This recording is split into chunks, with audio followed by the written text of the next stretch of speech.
పరమ దుర్మార్గుడు, పరమ కిరాతకుడు. లేటెస్ట్ విలన్ అంటే శివాజీ. గారిని చాలాసార్లు తిట్టుకున్నాను నేను.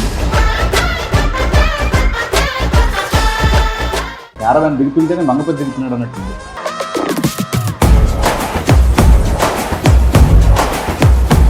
ఉదాహరణ మంగళ సీన్ క్యారెక్టర్ నేను చేయాలి, మంగళ సీన్ క్యారెక్టర్ నేను చేయాలి. నన్ను ఆఫీస్కి రమ్మన్నారు, ఆఫీస్కి రేపు మార్నింగ్ కలుద్దామన్నారు. ఇంకా తర్వాత సరిపోదా శనివారం సార్ ఎస్పీ సూర్య క్యారెక్టర్ పడింటేనా విసుక్కున్నా చాలా. ఇంకా నాకు లాంగ్వేజ్ అడ్వాంటేజ్ ఉంది, తొక్కిన ఆర్టీసీ ఉండే క్యారెక్టర్ అది.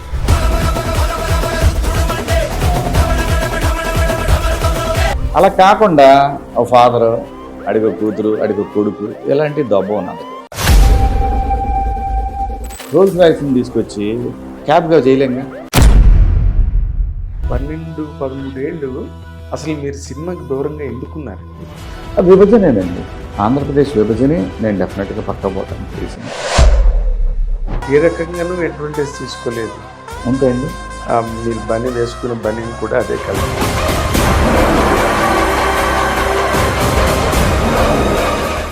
అలా మీరు అన్నట్టు ఎందుకు ఆ చైర్మన్ పదవి అయిపోద్దా నాకు.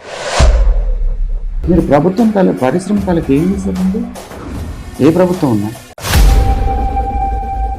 కాబట్టి మీ దగ్గరికి వచ్చి టికెట్లు అడుగుతున్నాం. ఒక 100 రూపాయలు 50 రూపాయలు చిప్స్ ప్యాకెట్ 40 గ్రాములు చిప్స్ వేసేసి వాడు 100 రూపాయలు అని చెప్తున్నాడు. కొంటున్నామా లేదా? జనరేషన్ మనం ఏమి ఇస్తున్నాం? మనము రేపు తరాలకి ఏమి ఇవ్వబోతున్నాం? ఇప్పుడు అక్కడ ఇంకా ఎఫ్డిసి చైర్మన్ పోస్టే ఫుల్ అవ్వలేదు. మీరు ఎఫ్డిసి చైర్మన్ అవ్వడానికి అవకాశం ఉందని కూడా వినిపిస్తున్నది.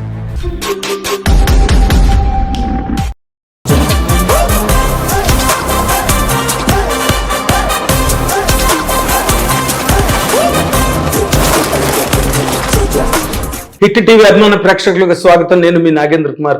Welcome to my special program my personal touch. ఇది పర్సనల్ టచ్చా, స్పెషల్ టచ్చా, ఏదైనా సరే మీరు ఏదైనా దాన్ని ఏ రకంగా నేను అనుకోవచ్చు. ఎందుకంటే ఇప్పుడు మనతో పాటు ఇక్కడ గెస్ట్గా ఉన్న వ్యక్తి పరమ దుర్మార్గుడు, పరమ కిరాతకుడు అనే మీ ఫీలింగ్. మంగపతి పేరు చెప్పగానే ఏం గుర్తొస్తుంది? గుండె నిండా ఎమోషన్ దొరికితే అసలు పేక్ పిసికిద్దాం అన్నంత కోపం వస్తుంది కదా. ఇప్పుడు ఆ మంగపతి ది గ్రేట్ శివాజీ ఇప్పుడు మనతో పాటు ఇంటర్వ్యూలో ఉన్నారు. మీ అందరి తరఫున సాధారణంగా ఈ కార్యక్రమానికి ఆహ్వానిస్తున్నాను. గుడ్ మార్నింగ్ శివాజీ గారు. సార్ గుడ్ మార్నింగ్ నాగేంద్ర గారు. అది శివాజీ అని పిలవాలా? శివాజీ చాలండి. మంగపతి గారు అంటే అది గౌరవం, పాత్ర తాలూకు గౌరవం. అది అసలు కోర్టు సినిమా రిలీజ్ అయ్యి అంత పెద్ద హిట్, ఫినామినల్ హిట్ అయిన తర్వాత మీరు ఎక్కడ దొరకలేదు. అసలు ఏది మాట్లాడదామన్నా ఆ సినిమా గురించి, ఆ క్యారెక్టర్ గురించి, ఆ క్యారెక్టర్ గురించే సినిమా నిలబడింది అనే ఒక గొప్ప అపీల్ వచ్చింది ఆ సినిమాతో. మీరు దాన్ని ఏ విధంగా మీరు రిసీవ్ చేసుకున్నారు? దాని మీద మీ కామెంట్ లేదా దాని మీద మీ రియాక్షన్ ఏంటండి? నాకు తెలుసుకోవాలి ఉంది అప్పటి నుంచి. అంటే సార్, ఇది డెఫినెట్గా ఇద్దరికి నేను థ్యాంక్స్ చెప్పుకోవాలండి. ఈ పాత్రని తీర్చిదిద్దిన దర్శకుడు, ఒక నటుడిగా ఉండి ఈ పాత్ర తాలూకు విషయం తెలిసి నాకు ఆఫర్ చేసినటువంటి నాని గారికి. సహజంగా ఏంటంటే ఇది ఎక్కడికో తీసుకెళ్లే పాత్ర. నటుడిగా ఆయన అర్థం చేసుకోగలడు. ఎటువంటి ఆ ఫీలింగ్స్ లేకుండా నాకు ఆఫర్ చేశారు చూసారా, అక్కడ నేను ఎప్పటికీ అతనికి రుణపడి ఉండిపోతాను. ఒకవేళ నేను ఆ ప్లేస్లో ఉంటే నేను ఇచ్చేవాడిని కాదేమో. ఇది నాన్నగారి ప్లేస్లో మీరు ఉంటే ఏమో తెలీదు, నటుడిని కదా. అంటే శివాజీ చేయగలుగుతాడా లేదా, ఏ రకంగానైనా సరే చేయగలుగుతాడా లేదా, ఇంతకన్నా మంచి స్థాయికి వెళ్ళిద్దామో, లేదంటే ఇంకా సినిమాకి దెబ్బ పడిద్దేమో, ఇలాంటివి ఆలోచించకుండా.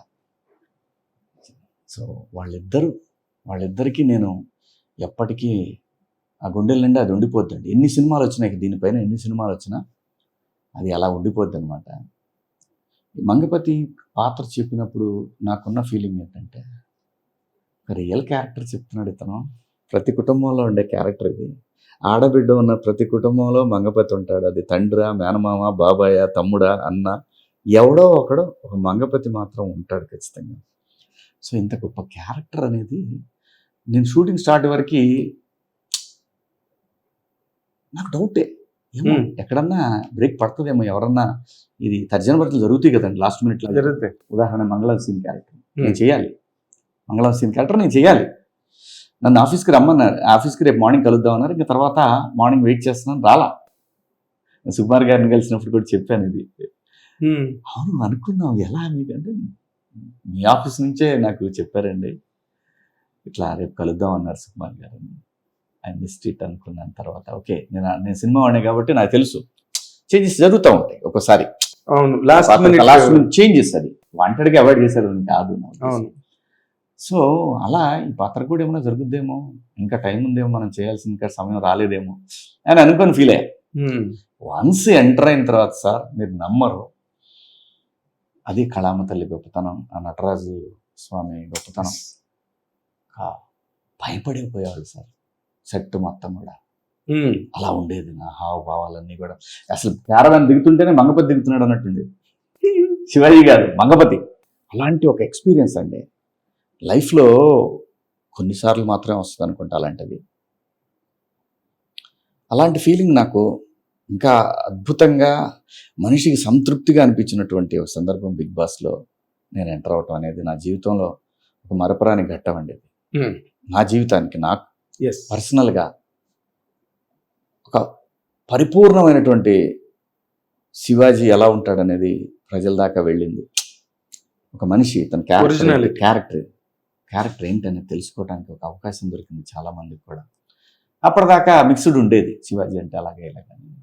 కానీ భగవంతుడు అనేవాడు ఒకడు ఉంటాడు కదా, నేనేంటనేది ఒకసారి చూపించాడు. నాకు పర్సనల్గా కూడా ఏమీ లేకుండా ఒక మనిషి బతకడం ఒక అద్భుతం. ఆ బిగ్ బాస్ ఆ 105 రోజులు ఒక స్వర్గంలో ఉన్నాను అనిపించింది నాకు. అవునా? అలాంటి ఒక భావం మళ్ళీ వస్తే మంగపతి అలా క్యారవాన్ దిగి వస్తుంటే మళ్ళీ లాస్ట్ మేకప్ తీసేటప్పుడే క్యారవాన్ ఎక్కేవాడు, కూర్చునేవాడు. ఎవడెవడు ఏం చేస్తున్నాడు, ఎలా చేస్తున్నారు, అలాగే కూర్చొని వాళ్ళు ఏమో సార్ అయ్యి చెయ్యి గురు, నేను ఇక్కడే ఉంటాను, నీకేంటి ప్రాబ్లం, చేయండి, ఏం పర్లేదు. అంటే ఇంతకుముందు మీరేమో కొంచెం ఎంటర్టైనింగ్గా ఉండేవి, యూత్ఫుల్గా ఉండేవి, చిన్న కామెడీ ఓరియంటేషన్ ఇవన్నీ చేశారు. బట్ ఈ క్యారెక్టర్ ఆఫర్ చేసినప్పుడు మీరు నిజంగా నమ్మారండి నేను ఇది చేయగలను, లేకపోతే ఒక యాక్టర్గా తల్లి క్యారెక్టర్ వచ్చింది నాకు? భవిష్యత్తులో నేను చేయబోయే విభిన్న పాత్రలకి ఒక అంకురార్పణ జరిగిందండి మంగపతి క్యారెక్టర్ తోటి. నాకు చెన్నై నుంచి కూడా చాలామంది ఫోన్ చేశారు డైరెక్టర్లు, తమిళ్. ఆ పాత్ర అంకురార్పణ సార్, నేను ఏదైనా చేయగలను. ఇందిరా సినిమాలో అలా లెగిసి ఒకసారి ఆ చిరంజీవి గారి వైపు చేయి చూపించటం, అది చాలా సందర్భాల్లో చాలామంది యూట్యూబ్లో వేసేవాళ్ళు. అవును. ఆ తర్వాత ఒట్టేసి చెప్తున్నాను ఒక పాత్ర, ఇవి చూసినా కానీ ఏదో టైం రావాలి, వచ్చే వరకు అర్థం కాదు ఎవరికి ఎవరు ఎలాంటి ఆర్టిస్ట్ అనేది. సో చాలామందికి తెలుసు, నా సరౌండింగ్లో ఉన్న వాళ్ళందరికీ తెలుసు వీడు అవకాశం దొరికితే మింగేస్తాడు అని. అది ఆ పాత్ర, మంగపతి పాత్రతోటి చాలామంది పెన్ను వాళ్ళ దృక్పథం మారుద్ది అనుకుంటున్నాను. అదే రైటర్స్కి అంటే అదొక మంచి చాయిస్ క్రియేట్ అయిందండి. అంటే మీలాంటి ఒక పొటెన్షియల్ ఉన్న యాక్టర్కి ఇంకా మిమ్మల్ని ఏ రకంగా ఎక్స్ప్లైట్ చేసుకోవచ్చు, ఇంకా ఏ రకంగా మిమ్మల్ని ఎక్స్పెరిమెంట్ చేయొచ్చు అనే దానికి అదొక మంచి ప్లాట్ఫామ్ సెట్ చేసింది. నిజంగా రకరకాల పాత్రలు రాస్తున్నారు, క్యారెక్టర్లు, సినిమాలు, కథలు చెప్పడానికి వస్తున్నారు కదా. అంటే ఈ రెండు విషయాల్లో, ఒకటి మంగపతి, బిగ్ బాస్లో నా రియాలిటీ తాలూకు క్యారెక్టర్లు కొన్ని వస్తుంటే, మంగపతి తాలూకు షేడ్స్ డిఫరెంట్గా కొన్ని వస్తున్నాయి. వాటిలో మెజారిటీ నెగిటివిటీ ఉన్న పాత్రలో ఒక హీరోయిజం కూడా కనపడతా ఉంది. కరెక్ట్, అలా రాస్తున్నారు. ఓకే, ఇప్పుడు వచ్చే రైటర్లు కానీ మీకు చూస్ చేసుకోవడం కూడా కొంచెం కష్టం. ఏం లేదు సార్, ఏం లేదు. ప్రజలు నా నుంచి కోరుకుంటున్న దాన్ని వాళ్ళు రాస్తున్నారు, నేను చేస్తున్నాను అని అనుకుంటున్నాను. కానీ చూజ్ చేసుకోవటం అనే భావం అనేది అది కొంతమందికి అవకాశం ఉంటుంది సార్, మనలాంటి వాళ్ళకి ఉండదు. చూజ్ చేసుకొని 4 ఏళ్ళ తర్వాత చేద్దామనే ఛాయిస్ మనలాంటి వాళ్ళకి ఉండదు. అవునా కదా? కరెక్ట్. అంటే నేనే యాంగిల్ అడిగానంటే సార్, ఇప్పుడు మంగపతి వచ్చింది మొనాట్ని ఒప్పుకోవట్లేదు, నాకు అర్థమైంది. అది నేను- మొనాట్ని నేను వాళ్ళు నా దగ్గరికి ఏం రాలేదు. మొనాట్ని కూడా ఉమ్, పాత్రలో రకరకాల షేడ్స్ ఉన్నా కూడా కొంచెం ఆ ఫాదర్ క్యారెక్టర్స్ అనేది మొదలైనవి. నేను నిర్ద్వందంగా వదిలేస్తున్నాను. బాబు నేను ఒకటే చెప్తున్నా, శివాజీ ఫాదర్ క్యారెక్టర్కి పరిమితం అని మీరు అనుకుంటే నేను చేయను. నాకు డబ్బులు కాదు, 13 సంవత్సరాలు సినిమా సొమ్ము లేకుండా బతికాను నేను. ఇప్పుడు కొత్తగా ఈ సొమ్ముతోటి మనం కొత్తగా బతికేది ఏం లేదని నాకు తెలుసు. ఉమ్, ఇంకోటి కూడా నేను క్లియర్ కట్గా ఏం చెప్తున్నానంటే, మినిమం ఒక 1 hour స్పేస్ లేకుండా నేను చేయలేను సినిమాలో. Screen time. స్క్రీన్ టైం అంటే 1 hour ఉంది అని అంటే ఆ పాత్ర ఆ సినిమాకి చాలా ఒక- సిగ్నిఫికెంట్ రోల్ అయితేనే చేస్తున్నానండి. మీరు వచ్చేసి మీరు మీ గురించి సినిమా అంతా మాట్లాడుకుంటారండి, మీరు సినిమా చేయండి అని అంటే నాకు వినపడకూడదు, కనపడాలి. ఇప్పుడు ఈ రోజున పూర్వం అంటే మెడ్రాస్ డేస్ లో అంటే సినిమాలు లేకపోతే అన్ని చాలా ఇబ్బందులు పడిపోయేవారు. ఇప్పుడు సినిమా అన్నది ఇట్స్ ఆల్సో ఏ గేమ్ అంతే. అందరు కానీ ఇప్పుడు అఖిల్ బాబు సినిమాలో చేస్తున్నాను, పెద్ద వేషం, లెనిన్ చాలా పెద్ద వేషం. లెనిన్లోనా? ఓ 40 రోజులు మంచి వేషం, గొప్ప వేషం, అద్భుతంగా రాశాడు డైరెక్టర్ పాత్రని. మళ్ళీ చెప్పుకుంటారు. అవునా? ఆ, ఎలా ఉంది అఖిల్తో? ఇంకా ఎంటర్ అవ్వలేదండి, Enter బాబుతో ఇంకా చేయలేదు. ఓకే. నేను అంటే మంగపతి క్యారెక్టర్ సినిమా చూసి బయటకు వచ్చిన తర్వాత ఇన్నాళ్ళుగా మిమ్మల్ని చూసిన వ్యక్తిగా, ఒక మీరు జెమినీలో యాంకర్గా ఉన్నప్పటి నుంచి మీరు నాకు తెలుసు. అవును సార్. మీకు ఆ క్యారెక్టర్ హ్యాండిల్ చేయడంలో what is the maximum challenge you faced అంటే? ఏం లేదా? ట్రాన్స్ఫర్మేషన్ అంతే. జస్ట్ నాకు ఇక్కడే కూర్చొని జగదీష్ నాకు కథ చెప్పాడు. జగదీష్ కార్తీక్ ఇద్దరు వచ్చి చెప్పారు. జగదీష్ వచ్చాడు, కార్తీక్ రాలేదు. కానీ ఈ పాత్రను నన్ను ఎంచుకోవడానికి రీజన్ కార్తీక్, మన శ్రీనివాసరెడ్డి కొడుకు, డైరెక్టర్ శ్రీనివాసరెడ్డి కొడుకు. ఆడు ఇద్దరు డిస్కషన్ జరిగేది రోజు నన్ను బిగ్ బాస్ లో చూసి అని చెప్పారు. తర్వాత మీడియాలో కూడా చెప్పారు అందరికి. అవును, నేను ఇంటర్వ్యూ చేసే కదా జగదీష్. ఇక్కడే కూర్చొని చెప్పాడు. ఆ పాత్ర తాలూకు హావభావాలన్నీ కూడా ఎలా ఉండాలనేది నాకు ఇంజెక్ట్ చేశాడు, ఏ మాట కామాట. అవునా? ఇంకంతే, ఎలా ఉండాలి, మంగపతి ఎలా ఉండాలనేది క్లారిటీ ఇచ్చాడు నాకు. మీరు అప్పుడు ఇలా చేస్తే ఇలా ఉన్నారే, ఇప్పుడు ఇలా ఉన్నారే. అది క్యారెక్టర్ ఎక్కడా కూడా కళ్ళతోటి. ఏదో పాత సినిమాల్లో రాజనాల్ గారు కానీ లేకపోతే కొంతమంది కైకల్ సత్యనారాయణ గారు నాగభూషణం గారు అలాంటి వాళ్ళు స్క్రీన్ మీదకి వస్తున్నప్పుడు వీడు ఏం చెడగొడతాడు అని భయం వేసేది. చిరంజీవి గారు అన్నారు కదా, నేను- అది అంత క్రూరంగా చేశారేంటి అని అన్నారు. అలాగే శివ మంగపతి మహానుభావుడు అంత క్రూరంగా చేసేవా? అదే మీరు వస్తున్నారంటే ఈ ఏం చెడగొట్టడానికి వస్తున్నాడా స్క్రీన్ లోకి అనే ఒక చిన్న సైకలాజికల్ టెర్రర్ క్రియేట్ అయింది అవును. జనాల్లో. అది లుక్స్ అండి, కళ్ళతోటి చేయించాడు డైరెక్ట్. అన్నయ్య మీరు అక్కడ కోర్టులో ఉంటున్నారు, చాలా మంది ఉంటున్నారు అక్కడ, కానీ కోర్టు నడిపిస్తుంది మీరు అన్నయ్య. అలా కూర్చోవటం కానీ అలా కూర్చొని అవన్నీ అవా ఏంటి ఖాళీ కూర్చుంటున్నాను నేను అని అనేవాడిని. మీకు అలా అనిపిస్తుంది అన్నయ్య, కానీ కోర్టు నడిపిస్తుంది మీరే. లాస్ట్ బిట్టు తప్ప మొత్తం మీరే నడిపిస్తున్నారు ఈ కోర్టుని. ఇది నాకు డైరెక్టర్ చెప్పింది. డైరెక్టర్ కి అమ్మో, పర్ఫెక్ట్. వాడు చాలా పెద్ద డైరెక్టర్ అవుతాడు, గొప్ప డైరెక్టర్. జగదీష్ డబ్బులు కక్కుతుపడే రకం కాదు, వెంపర్లాట్లా ఏదో కసి ఉంది ఆ అబ్బాయిలో. ఇంకా నాకు చెప్పాడు ఇంటర్వ్యూలో, మళ్ళీ నేను కథ రాసుకుని మళ్ళీ అలాంటిది ఏదైనా నా mind- అంటే రాయటాన్ని ఎంజాయ్ చేస్తున్నాడు అతను, సినిమా తీయటాన్ని ఎంజాయ్ చేస్తున్నాడు. నేను లొకేషన్లో షూటింగ్ చేసేటప్పుడు చూసా కదా, Hmm. వేరే యావగేషన్ లేదు ఏంటి, ప్రొడక్షన్ వాళ్ళు వచ్చి పక్కన లేదంటే కాఫీలు ఏం లేదు. ఒక నార్మల్ యూనిట్ సభ్యుడు ఆ మానిటరే ఇక్కడ నచ్చలేదు, అక్కడ పోయి ఆర్టిస్ట్ దగ్గర పోయి చెప్తాను. ఎప్పుడైనా ఏ క్షణంలోనైనా అసలు నన్ను వీళ్ళు ఎందుకు ఈ క్యారెక్టర్కి సెలెక్ట్ చేసుకున్నారు అనిపించిందండి నాకు. ఎందుకంటే ఎట్లా అనిపించిందంటే సినిమా డబ్బింగ్కి వెళ్ళేసి వచ్చాను. ఈ సినిమా హీరో నేను కదా, వీళ్ళు హీరోలు ఆడు రోషన్, అమ్మాయి హీరోయిన్, పాప మనోడు అన్నారు, నేను కదా హీరోని అని అన్న తర్వాత నవ్విన తర్వాత ఇలాగే రేపు లేదు ఎల్లుండి సినిమా రిలీజ్ చిన్న మన డిస్కషన్ మన ఇంటర్వ్యూలు జరుగుతాయి కదా, ఇంటర్వ్యూలో ఏమన్నానంటే వాళ్ళు క్వశ్చన్ వేస్తే అందరినీ చూసి పిచ్చోళ్ళ మీరంతా మంగపతి ప్రపంచంలో పాత్రలు రా ఇది అన్నాను. కరెక్ట్, నేను ఇదే అన్నా, ఎస్, సరదాగానే అన్నా, నిజంగా కూడా అన్నాను అదే మాట. సినిమా కథ చెప్తుంది, సినిమా చూస్తే చెప్తుంది, అది చెప్తుంది అన్డౌటెడ్లీ. మనోడే హీరో, లాయర్ సాబే హీరో, కానీ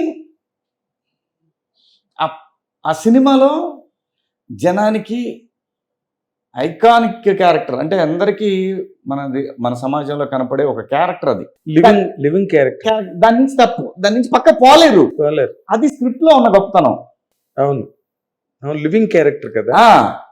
ప్రతి ఫ్యామిలీలో ఇందాక మీరు చెప్పినట్టుగా ఆడపిల్ల ఉన్న ప్రతి చోట నాన్నో, బాబాయ్యో, మావయ్యో, తమ్ముడు, ఎవరో ఒకరు, ఫాదరు. నాన్నగారు ఫ్రెండ్ ఉన్నాడు ఒక ఆయన, ప్రశాంత్ అని. గారు ఏంటి సినిమా చూశారు కదా, ఏంటి పరిస్థితి? వాళ్ళే వీరు అందరూ హీరోలు, రేపటి నుంచి నేను హీరో ఈ సినిమా కన్నా. సార్ నేను మళ్ళీ చెప్తున్నా, నేనే హీరో ఈ సినిమాకి, రేపు ప్రియదర్శి హీరో సినిమాకి, అది ఫిక్స్, దాన్ని ఏమైనా మనం తీసేయలేని విషయం. అవును, ప్రియదర్శి హీరో, ఎగ్జాక్ట్లీ, నేను విలను, అది నిజమే, కానీ రేపు నుంచి నేను హీరో అన్నా ప్రశాంత్ తోటి.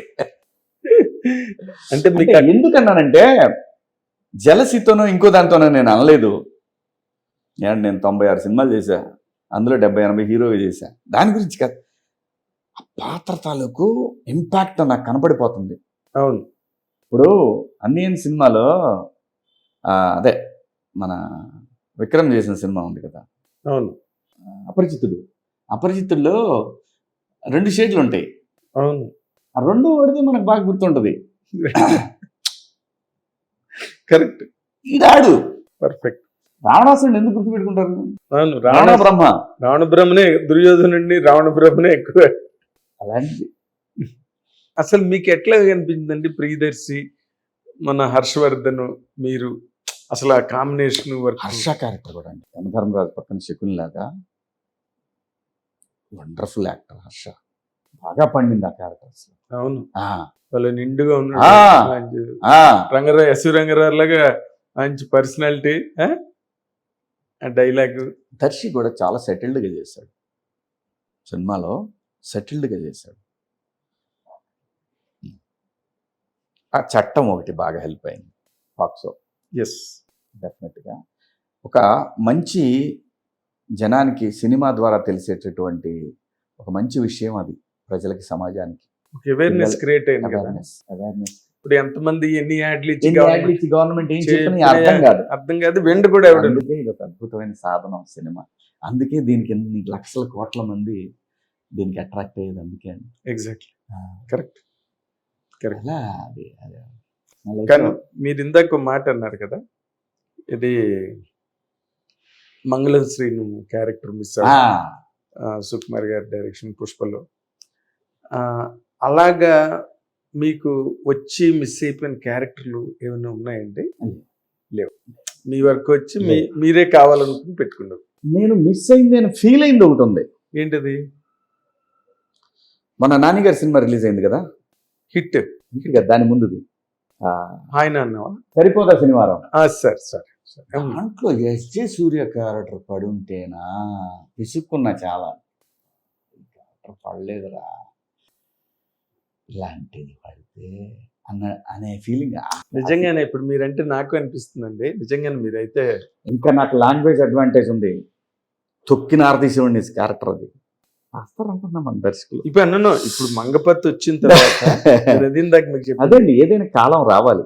కరెక్ట్. కాలం ఇప్పుడు అసలు మంగళం సీన్ ఎందుకు మిస్ అయిందో కూడా ఏం తెలియదండి మీకు? తెలియదండి. అంటే వాళ్ళు వాంటెడ్ గా నన్ను తప్పించారో ఇంకోటి అలాంటి సొల్లు లేదు. అదేలేండి. అది అతనికి రాసి పెట్టుంది, సునీల్కి వెళ్ళింది.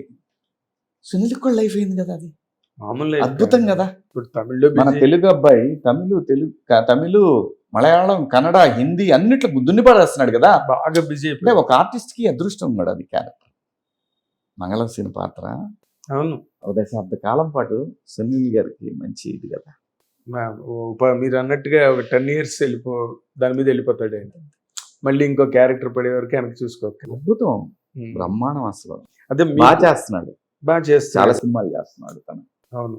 ఇప్పుడు మంగళం సీన్ తనకి, మంగపతి మీకు మా బాగా అచ్చి వచ్చినట్టుంది కావచ్చు మీ అందరికి. అంటే అందరం మాలో సభ్యులమే కదా. అదా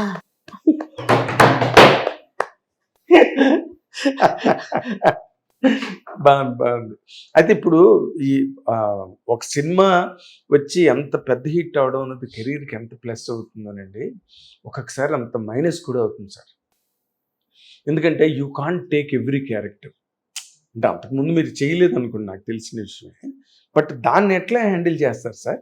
ఇప్పుడు మీరు వచ్చినవి 10 మంది మీ దగ్గరికి వస్తారు రాసుకుని, వద్దు ఇది రొటీన్ అవుతుంది, ఇది మామూలుగా అదే మళ్ళీ అలాగే ఉంది, లేకపోతే ఇది ఇలాగే ఉంది అని వదులుకుంటూ వెళ్ళాలి క్యారెక్టర్స్ని. కరెక్ట్ అండి మీరు అన్నది. ఆ హ్యాంగ్ ఓవర్ రైటర్స్ మీద ఉంటుంది, డైరెక్టర్స్ మీద ఉంటుంది. నిజంగా నిజాయితీగా చెప్పాలంటే నాకు ఇప్పుడు హీరోగా ఎక్కువ సినిమాలు వస్తున్నాయి. ఇది ఒక ధర్మ సంకటం నాకు. చెయ్యాలా వద్దా, చేస్తే మళ్ళీ హీరోగా చేస్తున్నాను కదా అయి రావేమో. హీరో అంటే మీ ఉద్దేశంలో మీరు కథానాయకుడు సినిమాకి, అంతే. సినిమాకి కథానాయకుడు అంటే, కథానాయకుడు అంటే మళ్ళీ మీరు కమర్షియల్గా ఆ పిచ్చ పిచ్చ వేషాలు వేస్తూ అలాంటిది కాదు. నాకు తగ్గట్టే, నా వయసుకు తగ్గట్టే, నేను చేస్తున్న పాత్రలకు తగ్గట్టే. ఒక చరిత్రలో మాట్లాడుకుంటే ఒక సినిమా ఇది ఫలానా సినిమారా, ఫలానా నలుగురు, అలాంటి సినిమాలు వస్తున్నాయి. అంటే హీరో అంటే రెగ్యులర్ గా పాటలు పాడుకోవడాలు, ఫైట్లు అలా కాదు. క్యారెక్టర్ స్ట్రాంగ్ రియలిస్టిక్ గా ఉండే క్యారెక్టర్, లైవ్లీగా ఉండే, ప్రజెంట్ లో ఉన్న క్యారెక్టర్. అంటే బీ గుడ్ డూ గుడ్ అలా ఏం కాదు. మళ్ళీ నెగటివ్ షేడ్ ఎవరికో మనం సందేశాలు సూత్రాలు ఈటాలు ఏం లేవండి. అలా కాదు, అదే రియల్ టైం క్యారెక్టర్స్. దాంట్లో ఒక 3 ఫేజ్లు ఉంటాయి. యవ్వనం, మధ్య వయసు, వృద్ధాప్యం, ఇలాంటి పరిస్థితులు ఉంటాయి. అంతవరకు ఇంకా మీ ఛాలెంజే మీకు. డెఫినెట్గా అండి, నేను తీసుకుంటున్నా ఛాలెంజ్ని. 4-5 నెలలు ఏం చేయలేము మనం. ఆ క్యారెక్టర్ కంప్లీట్ అయ్యే వరకు చేయలేము. అలాంటి సినిమా ఒకటి కమిట్ అయ్యాను. ఆ తర్వాత సెంట్రల్ క్యారెక్టర్లు ఎక్కువ వస్తున్నాయి. నేను భూమిక, దండోరా అని ఒక సినిమా చేశాను. అలా ఉండిపోద్ది అది కూడా. నటనకి స్కోప్ ఉన్న క్యారెక్టర్స్ ఇప్పుడు అందరు కొద్దిగా ఎలర్ట్ అయ్యారు. ఆ నటనకి స్కోప్ ఉన్న ఈడు చేస్తాడు అనేది పాత్రలు వస్తున్నాయి. ఎక్కడ కొంతమంది కన్ఫ్యూజ్ అయ్యి వస్తున్నారంటే, నేనేం కోరుకుంటానంటే మహారాజుల సేతుపతిలాగా ఉంటే నాకు ఓకే, అర్థమైందండి. అలా కాకుండా ఓ ఫాదరు, అడిగో కూతురు, అడిగో కొడుకు, ఇలాంటి దబ్బో నా దగ్గర వద్దు. ఎన్ని చేస్తామండి అలాగా? అలా రాయొద్దు. ఇప్పుడు రోల్స్ రాయ్స్ని తీసుకొచ్చి క్యాబ్గా చేయలేంగా. అవును, నేను రోల్స్ రాయ్స్ అని కాదు, రోల్స్ రాయ్స్ దాన్ని ఒక పద్ధతిగా వాడతారు ఒక చోట. అవును, దాన్ని తీసుకొచ్చి ట్యాక్సీ స్టాండ్లో పెట్టాం అనుకోండి, ఓకే ఒక రోజు పని చేసింది తప్పక, దాని అవసరం వచ్చింది అక్కడ, ఓకే. రోజు అది పెట్టుకొని తిప్పాలంటే ఎలా కుదిరిద్ది? అక్కడ తిప్పొచ్చు, కానీ అది పాపం అది ఇచ్చేది 2 కిలోమీటర్ 3 కిలోమీటర్ ఆడ తిప్పుతాడు, తిప్పలేడు కదా. అది గొప్ప తోపని కాదు, తిప్పలేడు కదా, దాన్ని మెయింటైన్ చేయడం కష్టం కదా, దాన్ని మేపడం కష్టం. ఫాదర్ అనగానే మనం గుర్తు రావడం అనేది కరెక్ట్ కాదు. ఇంక ఇమోషనల్ క్యారెక్టర్ మిమ్మల్ని ఎవరు మర్చిపోలేరులేండి, క్వశ్చనే లేదు. క్వశ్చన్ లేదు. ఇంక మీరు నేను ఎన్నాళ్ళు బతకడానికి అదొక అస్త్రమే. మంచి ఇక్కడ ఏం లేదు నాగేంద్ర గారు, ఈ జన్మకి మనం ఎలా బతికేయాలి అని రాసేసాడు. రాసి పెట్టింది. కానీ దాని వెనకాతల చాలా హార్డ్ వర్క్ కావాలి, చాలా కష్టాలు ఫేస్ చేయాలి. నిజంగా ఒక్క మాట అండి, ఒక కేస్ స్టడీ లాగా చాలా మంది నిరాశ నిస్పృహలు పాలైపోయి, కొంతమంది అయితే ఏకంగా ఆత్మహత్యల వరకు వెళ్ళిపోయి, అవును. కొంతమంది అసలు ఏంటో అయిపోతూ ఉంటారు. అలాంటి వాళ్ళకి అసలు మీరు ఆ ఇబ్బందులు కష్టాలు శివాజీ గారికి కూడా ఉన్నాయా? చాలా ఉంటాయి సార్, ఎవరికైనా సార్. ఇప్పుడు డబ్బులు ఒక్కటే అనేది సమాధానం కాదు కదా, రకరకాల ఎమోషన్స్ ఫేస్ చేయాలి మన సమాజంలో. ఉదాహరణకి 4.5 సంవత్సరాల నుంచి ఒక ఫ్యామిలీని విపరీతంగా ట్రోల్ చేసింది సమాజం. వాళ్ళ మానసిక స్థితి ఎలా ఉంటుంది? ఎక్కడన్నా పడ్డారా? చాలా ఇబ్బందులు వస్తాయి, చాలా అవమానాలు ఉంటాయి, ఒకసారి డబ్బు లేని పరిస్థితి వస్తుంది. పడకూడదు మనిషి. అది నేర్చుకున్నాను. 13 సంవత్సరాల సినిమా నుంచి దూరంగా వెళ్ళి 2012-13లోనే ఇప్పుడు లాస్ట్ సినిమా రిలీజ్ అయింది. మళ్ళీ 24 దాకా సినిమాలు చేయలేను నేను 13 సంవత్సరాల పాటు. ఆ 13 ఏళ్ళలో నా ఆర్థిక స్థితిగతులు ఎలా ఉండి ఉంటాయి అంటారు? ఎంత ఉన్నా సరే, అంతకుముందు నాకు సినిమా ఇచ్చింది, నేను ఇన్వెస్ట్మెంట్లు చేసుకొని ఇటు అమ్ముకుంటా, మళ్ళీ ఒక పక్క ఉద్యమం చేస్తా జనంతో, ఎక్కడా కూడా ఒక రూపాయి ఒకరిని చేయి చాపకుండా ఈ ల్యాండ్ కొని ఇది అమ్మి దీని మీద వచ్చిన డబ్బులతో లాభంతో ఫ్యామిలీని నడుపుకుంటా, ఆ ఉన్న ఇన్వెస్ట్మెంట్ని మళ్ళీ యాస్టీజ్ ఇంకో చోట పెట్టి ప్రాఫిట్స్తో ఫ్యామిలీ బతుకుతా. ఇలా చేశాను నేను. ఎవరిని చేయి చాపలేదు. చాపకూడదు. ఎందుకు చాపాలి? వాడు ఎందుకు ఇవ్వాలి మనకు అసలు అవట్లేదు. ఎందుకు ఎక్స్పెక్ట్ చేయాలి? నేనే ఉన్నాను సార్, వాళ్ళ గురించి అడుగుతుంది. నేనే ఉన్నాను. నా దగ్గర ఒక 1000 కోట్లు ఆస్తి ఉందనుకోండి. ఇప్పుడు నా దగ్గరికి మీరు వచ్చారు, అమ్మ శివాజీలో ఒక సినిమా చేద్దాము, నాకు ఒక మార్కెట్ ఉంది అనుకోండి. నేను ఎక్స్పెక్ట్ చేస్తున్నాను కదా మీ దగ్గర. నా దగ్గర 1000 కోట్లు ఉందని ఎక్స్పెక్ట్ చేయకుండా ఉండలేదు. ఎలా ఉంటాయి? మీరు కూడా అలా అడగలేరు కదా నన్ను. అవును. సో డబ్బున్నా డబ్బు కావాల్సిందే. డబ్బున్నా డబ్బే కావాలి. అదే డబ్బున్నా డబ్బు కావాల్సిందే. డబ్బే కావాలంటే డబ్బే కావాలి. అలా డబ్బు ఉన్నా లేకపోయినా నేను పడకూడదు అనుకున్నా. అంటే ఈ 12-13 ఏళ్ళు 2012-2013 లాస్ట్ ఫిల్మ్. అవును. ఈ 12-13 ఏళ్ళు అసలు మీరు సినిమాకి దూరంగా ఎందుకున్నారండి? విభజనేనండి. ఆంధ్రప్రదేశ్ విభజనే నేను డెఫినెట్గా పక్కా పోవటానికి రీజను. ఆ ప్రాంతానికి అన్యాయం జరిగిందనే భావం. ఎందుకంటే ఒక క్యాపిటల్ సిటీ లేదు, ఒక చెప్పుకోదగ్గ ఇన్స్టిట్యూషన్స్ లేవు, ఓన్లీ వ్యవసాయధార రాష్ట్రం అది. అందులో పైనుంచి నీళ్ళు వస్తాయి, నీళ్ళు రావు, పైనుంచి మురికి వస్తుంది, ఆ మురికిని తట్టుకొని ఆ మురికి మళ్ళీ ఇదే మంచినీళ్ళలోకి వెళ్ళి మళ్ళీ ఆ నీళ్లు తాగాల్సిన ఆ ప్రాంతం ప్రజలు. రకరకాల రాజకీయ ప్రయోజనాల కోసం 2 ప్రాంతాల్లో ప్రజలు ఇబ్బందులు పెడతారు రాజకీయ నాయకులు. ఇలాంటివి నాకు కొంచెం ఇబ్బంది అనిపించి నేను అలా అలా అలా అలా అలా రాజకీయాల్లో ఉన్నానని అలా దూరంగా వెళ్ళటం వల్ల, అనుకోవటం సహజం, ఎవరువైనా అనుకుంటాం. శివాజీ రేపు పొద్దున పాలిటిక్స్లో పదవులు ఇవన్నీ చాలా చాలా ఊహించుకుంటుంటారు. భలే మాట్లాడతాడు, దైవ సాక్షిగా నా వెనకాల స్వామి ఉన్నాడు. నేనేనాడు ఊహించలేదు, ఆలోచించలేదు. నా దగ్గర ఉన్న డబ్బులకి ఈ రోజుల్లో నేను పార్టిసిపేట్ చేయలేనేమో అనే భావం నాకు కూడా ఉంది. సో రియాలిటీకి దగ్గరగా ఉండాలనుకున్నాను. ఫైట్ చేద్దాం, మనకి ప్రజలకు ఉన్న సమస్యలకి ఒక గొంతులాగా మారదాం అనుకొని వెళ్ళినటువంటి ఒక సందర్భం ఉండేది. ఆ సందర్భంలో వ్యక్తిగతంగా నేను చాలా కోల్పోయాను, ప్రొఫెషనల్గా. మరి సినిమాలు చేయకపోతే అదే కదా నా ఆదాయ మార్గం. అంతేగా. అది కోల్పోయినా నేను ఎక్కడా కూడా ఎవరి దగ్గర చేయి చాపలేదు. ఎవరన్నా ఇస్తాము, ఇంత పెద్ద పని చేస్తున్నారు కదా, అమెరికా చాలా బయట నుంచి చాలామంది కాల్స్ చేసేవాళ్ళు, అకౌంట్ నెంబర్ పంపుతున్నాను. అయ్యో థ్యాంక్స్ అండి, వద్దండి, మీరు ఎన్జిఓలు చాలా ఉన్నాయి వాళ్ళకి ఇవ్వండి అనేవాడిని. కానీ మీరు దాన్ని కూడా మీరు పూర్తిగా వ్యక్తిగతంగా దాన్ని ఏ రకంగానూ అడ్వాంటేజ్ తీసుకోలేదు. అంటే ఇప్పుడు మీరు దేని గురించి అయితే పోరాడారో, ఓకే, అందరికీ తెలిసిన విషయమే. మీరు బని వేసుకున్న బనీని కూడా అదే కలర్. అయ్యో దానికి దీనికి సంబంధం లేదు. అంటే నేను అనేది మీరు ఈ రోజున పవర్లో మీరు పదవులు కానీ ఒక అధికారం కానీ లేకపోతే ఒక ఎమ్మెల్యే టికెట్ లేకపోతే ఇంకోటి ఏదో అది చాలా సర్వసాధారణమైన కోరిక, అదేమి పెద్ద దురాశ కాదు. దానికి కూడా మీరు దూరంగా ఉన్నారే. అంటే నేనే పదవి ఆశించలేదు అంటున్నా, అంతే కదా. అంతే కదా. నేను ఆశిస్తే అది స్వార్థం, వాళ్ళు ఇస్తే అది గౌరవం. అడగంది అమ్మాయినే పెట్టదు, ఇది కూడా ఉందిగా. పర్వాలేదు, అమ్మ పెట్టకపోతే ఏమవుతుంది? అమ్మాయి గమనించి పెడుతుంది, పెడుతుంది, లేకపోతే లేదు. చూద్దాం, వెయిట్ చేద్దాం, పేషెన్స్. నాకు అదే నేర్పింది బిగ్ బాస్. నేను ఇక్కడ ఉండటం వల్ల ఇబ్బంది అని నేను ఫీల్ అవ్వట్లేదు. నాకేం ఇబ్బంది లేదు, బ్రహ్మాండంగా అసలు గౌరవంగానే ఉంది ఇక్కడ నాకు.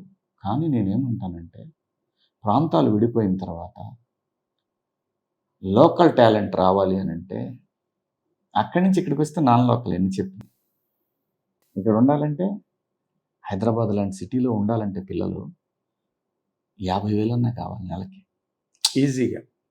వీటి కోసం ప్రయత్నాలు చేసి అది డైరెక్టరో రైటరో కెమెరా ఎనీ డిపార్ట్మెంట్ అవును, అది లేనప్పుడు ఆ ప్రాంతంలో పిల్లలకి సహజంగానే మనకి ఖర్చు పెట్టి పోయి చేయాలనంటే జరగని పరిస్థితుల్లో ఇదే పోల్చుకుంటే విజయవాడలో కనుకైతే ఒక 20,000లో సరిపోద్ది, లోకల్ కింద వస్తుంది. సో అక్కడ కూడా స్టార్ట్ అవుతుంది పరిశ్రమ, అంటే ఇంకా ఎక్కువ సినిమాలు స్టార్ట్ అవుతాయి. అప్పుడు ఏమైంది, అక్కడ ఆర్టిస్టులు ఇక్కడ ఆర్టిస్టులు అందరూ కలిస్తే ఇంకా పెద్ద ఇండస్ట్రీ అయింది.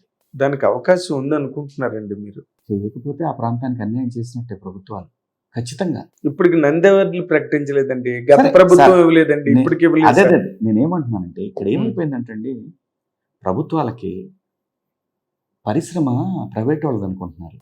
బ్రహ్మాండం, మంచి మాట. పరిశ్రమ ప్రైవేట్ది కాదండి, పరిశ్రమ ప్రభుత్వానికి.